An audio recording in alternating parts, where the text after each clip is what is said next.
Good morning, chat. Essentially, I'm gonna go here. Boom. So essentially here, is where I'll be documenting my FTMO challenge progress. So essentially, I found two methods to pass an FTMO challenge. As you can see here, one is an aggressive route, where if I am trading on gold, for example, and I'm using a 10 lot, that means a 1 to 2 risk to reward trade. I could risk 5 points to make 10 points. So that's $1,000 per point, which means that if price action were to go in my favor 10 points, that would be $10,000, and that would effectively be passing the challenge. So that is one way of going about the challenge, to essentially see if I to essentially like pass it. And another route is, excuse me, one that is a lot more conservative, and that route is if I was to take odd USD and I was to trade 10 lots. So 10 pips is effectively $1,000 on that. And if you go to my last free trial, as you can see here, one is like if you're for example to go with what ChatGPT is saying. So I did give ChatGPT like the breakdown. It's saying that if I was to trade gold in that method, it would be, the pros are that it's highly volatile, and I could hit my target fast. With 10 lots, even a small move would be a big gain, and a single or a couple trades would pass the challenge in like 1 to 2 days. Now the cons is that gold is also predictable, so there's a high chance of blowing their account quickly. At a 5-point stop loss, excuse me, I'm yawning a lot. A 5-point stop loss with 10 lots is tight, is extremely tight. Let me see here.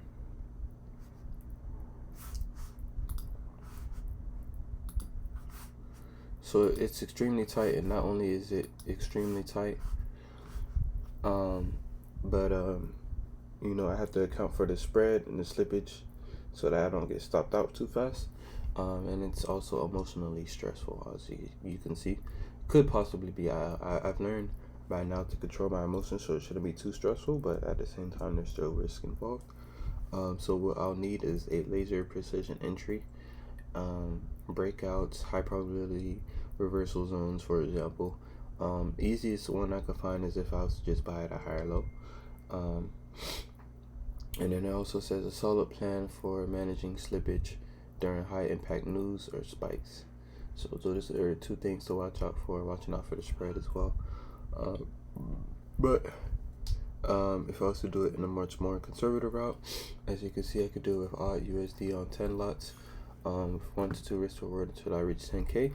So it's a lot less more volatile, a lot more smoother price action with fewer surprise spikes, and it's easy to manage stops, less slippage risk, and lower emotional stress. Another thing is that it will take more trades and a lot more patience and discipline, and there's obviously no need to overtrade or get caught in like ranging conditions. I have found myself getting caught in ranging positions actually, which is something that we'll go over. And the profit per move is smaller, so consistency is obviously key. So now if we were to go to the dashboard for FTMO right now, I have been doing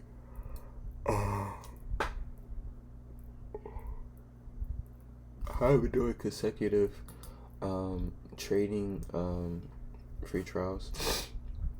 So as you can see with the last one that I did, I did make a profit high of about like $7,000 before the account went to poop. So we'll talk about why the account went to poop. As you can see here, showing you my trading history here.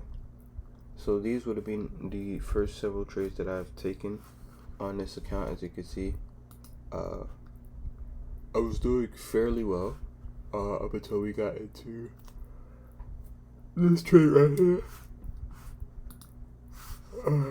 And I'll go a lot more in depth on it in probably like another video. But as you can see here, I was catching consistent moves here, and then my thought process was that price action was going to continue to go bullish around this area here, following you know, a higher low made here, higher high. I thought this was a 38.1% retracement that made price action continue to go bullish. But price action instead created a higher low around this area here, a higher high before breaking structure. Okay, a lower low and a lower high. So as you can see, all of my losing trades really came from price action ranging in this area here. So that effectively, you know, is basically exactly what price action is talking about, just trying to avoid getting caught in ranging conditions, or at the very least, when I find myself in a ranging condition, having the patience enough to not trade and to wait until price action is in my favor to actually start making some trades. So with that being said, as you can see here, price action has created a bearish engulfing candle on the daily time frame, which means price action could head towards 0.64 as we patiently wait for the new week to open. So just a quick analysis there.